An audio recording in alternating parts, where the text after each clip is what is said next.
नमस्कार, आपका स्वागत है फटाफट खबरों में। मैं हूं आपके साथ भावना रनौट। आज हम लेकर आए हैं हरियाणा के हर छोटे बड़े शहर की सबसे तेज और ताजा खबरें। तो चैनल को सब्सक्राइब कीजिए और वीडियो को कहां से देख रहे हैं कमेंट बॉक्स में बताएं।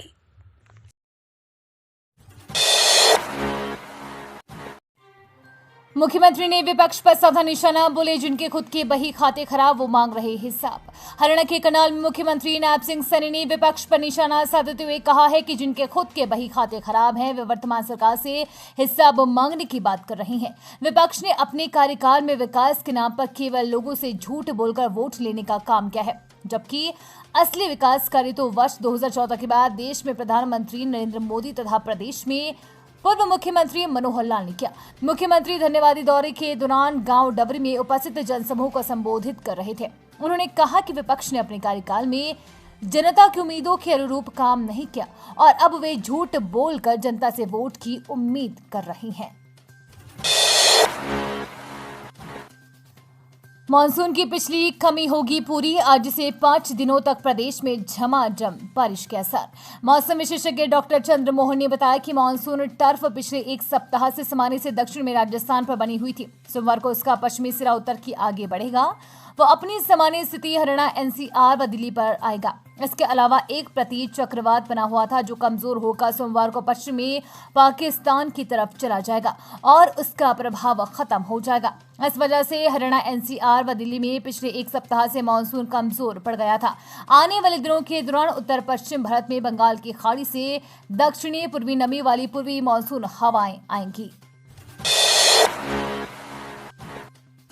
नेम प्लेट मामले में हरियाणा सीएम बोले, फैसले के सम्मान करते हैं, कुछ लिखा होगा तो मदद मिलेगी। नेम प्लेट मामले में सुप्रीम कोर्ट के फैसले पर हरियाणा सीएम नायब सिंह सैनी ने कहा कि हम कोर्ट के आदेश का सम्मान करते हैं, लेकिन शाकाहारी लोगों को ये नहीं पता चलता कि यहाँ क्या बनता है और क्या नहीं बनता। अगर उस दुकान पर कोई चिन्ह बना होगा, कुछ लिखा होगा तो उन्हें मदद मिलेगी। बम बम लहरी की धुन से गूंज उठी धर्मनगरी, जिले भर के मंदिरों में उमड़ी शिव भक्तों की भीड़। सावन माह शुरू होते ही शिवालयों में बम बम लहरी की धुन गूंज उठी। कुरुक्षेत्र के मंदिरों में शिव भक्तों ने शिवलिंग पर जल अर्पित कर पूजा अर्चना की। सावन माह का पहला सोमवार होने के चलते शिवालयों में शिव भक्तों की भारी भीड़ देखने को मिली। शहर के स्थानेश्वर महादेव मंदिर, प्राचीन दुख भंजन महादेव मंदिर, कालेश्वर महादेव मंदिर में भक्तों की भीड़ सुबह से ही उमड़ी रही। शिव भक्तों ने शिवलिंग पर जल अर्पित कर मनोकामनाएं मांगी। सावन माह को लेकर पिछले कई दिनों से मंदिरों में तैयारियां की जा रही थी, जिसके चलते मंदिरों को खूब सजाया गया था। साथ ही हरिद्वार से गंगा जल लेकर आने वाले कांवड़ियों के लिए भी कई तरह के इंतजाम शिवालयों में किए गए हैं। इसके अलावा जिले भर की धार्मिक व सामाजिक संस्थाओं की ओर से भी कांवड़ियों के खाने से लेकर उनके ठहरने और दवाइयों के प्रबंध भी किए गए हैं। किसान संगठनों का हरियाणा सरकार को 15 अगस्त तक अल्टीमेटम मांगे, ना मानी तो बनाएंगे अगली रणनीति। किसान आंदोलन और दिल्ली कूच की सुगबुगाहट के बीच हरियाणा सरकार और हरियाणा के संयुक्त किसान मोर्चा के बीच कुछ मांगों पर सहमति बन गई है। कई अन्य मांगों में कुछ सुधार को लेकर आश्वासन दिया गया है। अब किसानों ने मांगे पूरी करने के लिए 15 अगस्त तक का अल्टीमेटम दिया है। अगर इस अवधि में मांगे पूरी नहीं होती है तो किसान अगली रणनीति बनाएंगे। किसानों की मांगों पर अंतिम फैसला सीएम नायब सैनी लेंगे। मुख्यमंत्री किसानों से बैठक भी कर सकते हैं। एसकेएम ने 14 जुलाई को रोहतक में बैठक की थी और किसानों की मांगों को लेकर आंदोलन का ऐलान किया था। तब सरकार को 20 जुलाई तक बैठक करने का अल्टीमेटम दिया गया था। इसी मामले को लेकर रविवार को बैठक हुई। दोपहर 12 बजे से शुरू हुई बैठक शाम 6 बजे तक चली। खास बात यह है कि इस बैठक में शंभू सीमा खोलने और दिल्ली कूच को लेकर कोई चर्चा नहीं हुई, बल्कि हरियाणा के किसानों की मांगों पर ही मुख्य रूप से मंथन किया गया। एक एक मांग पर किसानों और अधिकारियों ने अपने अपने तर्क रखे। बैठक में लंबित बिजली कनेक्शन, कर्ज माफी, एमएसपी समेत कई मुद्दों पर चर्चा हुई। गुड़ खाएंगे तो कीमत देनी ही होगी, प्राइवेट स्कूलों की मनमानी पर हरियाणा की शिक्षा मंत्री का बेतुका बयान। हरियाणा के प्राइवेट स्कूलों की मनमानी पर शिक्षा मंत्री सीमा त्रिखा ने कहा कि कोई जबरदस्ती थोड़ी ना है कि उसे स्कूल में पढ़ना है, स्कूल बदलो।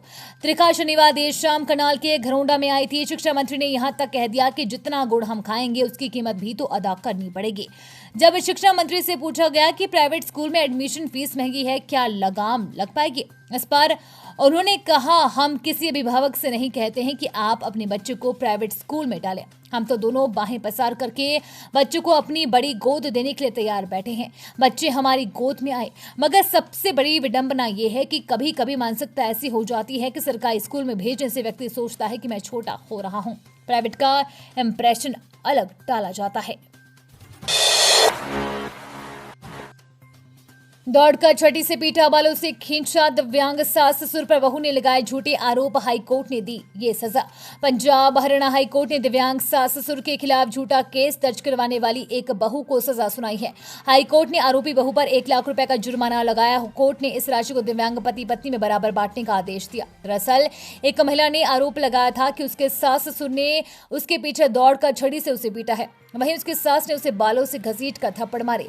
महिला का ससुर बैसाखी के सहारे के बिना चल नहीं सकता और सास व्हील चेयर पर है। ऐसे में कोर्ट ने कहा कि झूठे तथ्यों के सहारे एफआईआर दर्ज करवाना कानूनी प्रक्रिया का दुरुपयोग है। खुशखबरी, HKRN दिलाएगा प्रदेश के युवाओं को विदेश में नौकरी। जल्द ही निगम करेगा 13,500 कर्मचारियों की नियुक्ति। हरियाणा सरकार द्वारा गठित कौशल रोजगार निगम अब प्रदेश के युवाओं को अपने स्तर पर विदेश में भी नौकरियां उपलब्ध कराएगा। इसके लिए हरियाणा कौशल रोजगार निगम की ओर से विदेश मंत्रालय के अधीन कार्यरत प्रवासी संरक्षण से भर्ती एजेंट लाइसेंस प्राप्त करने की प्रक्रिया आरंभ कर दी है। ये लाइसेंस मिलने के बाद निगम विदेश में नौकरी करने के इच्छुक युवाओं को नियुक्ति देने में सक्षम हो सकेगा। हरियाणा कौशल रोजगार निगम ने राष्ट्रीय कौशल विकास निगम के माध्यम से विदेश में नियुक्ति के लिए अभी तक 228 नौकरी चाहने वालों का चयन किया है।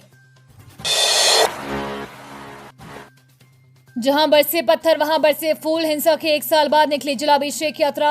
पुलिस ने किए सुरक्षा के कड़े इंतजाम। सावन के पहले 350 साधु संतों की अगुवाई में ब्रजमंडल जलाभिषेक यात्रा कड़ी सुरक्षा व्यवस्था के बीच निकाले गए। 2,500 से ज्यादा सुरक्षा कर्मियों की मौजूदगी में यात्रा शांतिपूर्ण तरीके से संपन्न हुई है। रास्ते भर यात्रा की ड्रोन से निगरानी और वीडियोग्राफी कराई गई। यात्रा में जाने वाले वाहनों समेत सभी गाड़ियों की गहनता से तलाशी ली गई। पिछले साल नूह के नल्हड़ महादेव मंदिर में पथराव के बाद हिंसा को देखते हुए इस बार पुलिस प्रशासन पहले से ही चौकन्ना था। इसको लेकर कई दिनों से तैयारियां की जा रही थी। यात्रा में हरियाणा ब्रज क्षेत्र और राजस्थान के इलाकों से बड़ी संख्या में श्रद्धालुओं ने भाग लिया। युवती को डिजिटल अरेस्ट कर ठगे, 17 लाख मोबाइल हैक कर निकाले लाखों रुपए। फरीदाबाद में सामने आए कई मामले। साइबर ठगी के मामले थमने का नाम नहीं ले रहे हैं। पुलिस भी बार बार आमजन को जागरूक कर रही है कि अनजान की बात पर विश्वास न करे, किसी प्रकार के लालच में न आए, लेकिन लोग मानते नहीं है। इसी वजह से रोज किसी न किसी के खाते से पैसे जा रहे हैं। ऐसे ही 3 मामले सामने आए हैं। एक मामले में तो एक तरह से युवती को डिजिटल अरेस्ट कर उससे 17 लाख रुपए ठग लिए। उत्तराखंड में हरियाणा के 4 कांवड़िए गिरफ्तार। पार्किंग स्टाफ पर तलवार से हमले का आरोप। उत्तराखंड में हरियाणा के 4 कांवड़ियों को पार्किंग शुल्क को लेकर हुए विवाद के बाद कथित तौर पर एक पार्किंग कर्मचारी पर तलवारों से हमला करने के आरोप में गिरफ्तार किया गया है। इस बात की जानकारी पुलिस ने रविवार को दी। पुलिस के मुताबिक नीलकंठ मंदिर के पास जानकी पुल पार्किंग में शनिवार शाम को हुई इस घटना में कर्मचारी के सिर पर गंभीर चोट आई है। मुनि की रेती थाना प्रभारी रितेश शाह ने बताया कि आरोपियों ने वहां अपना ट्रैक्टर ट्रॉली रखा था। जब उससे शुल्क मांगा गया तो उन्होंने कांवड़ियों पर हमला कर दिया। दिल्ली, गुरुग्राम, पलवल, अलीगढ़ और जयपुर की तरफ जा रहे हैं तो जाने एडवाइजरी यानी कि ट्रैफिक एडवाइजरी। नूह में रूट डायवर्जन है। हरियाणा सरकार ने नूह में सोमवार को निकलने वाली ब्रजमंडल शोभा यात्रा को देखते हुए 24 घंटे के लिए इंटरनेट सेवाएं बंद की है। क्षेत्र में पुलिस के साथ अर्धसैनिक बलों को तैनात किया गया है। पिछले साल 31 जुलाई को इस यात्रा के दौरान हिंसा हुई थी, जिसमें 7 लोगों की मौत और 200 से ज्यादा घायल हुए थे। हरियाणा के गृह सचिव अनुराग रस्तोगी ने रविवार आदेश जारी किया है कि रविवार शाम 6 बजे से सोमवार शाम 6 बजे तक इंटरनेट सेवाएं और बल्क मैसेज की सेवा बंद है। हरियाणा के अतिरिक्त डीजीपी, सीआईडी और एक उपायुक्त के फीडबैक पर जारी आदेश में कहा गया कि नूह जिले में तनाव, गड़बड़ी, आंदोलन, सार्वजनिक और निजी संपत्ति को नुकसान पहुंचाने और सार्वजनिक शांति तथा सौहार्द बिगाड़ने की आशंका है। ये आदेश व्हाट्सएप, फेसबुक, ट्विटर आदि जैसे सोशल मीडिया मंचों के माध्यम से गलत सूचना और अफवाहों को फैलने से रोकने के लिए दिया गया है। शोभा यात्रा के दौरान सिंगार गांव के शिव मंदिर तक मीट की दुकानों को बंद रखने के निर्देश दिए गए हैं। नूह के अलावा गुरुग्राम, फरीदाबाद, पलवल जिलों को भी अलर्ट किया गया है। यहां पुलिस ने कई जगह नाके लगाए हैं। ट्रैफिक डायवर्जन किया गया है। ये थी आज की फटाफट खबरें। हम मिलेंगे अगले बुलेटिन में। तब तक के लिए धन्यवाद और जय हिंद।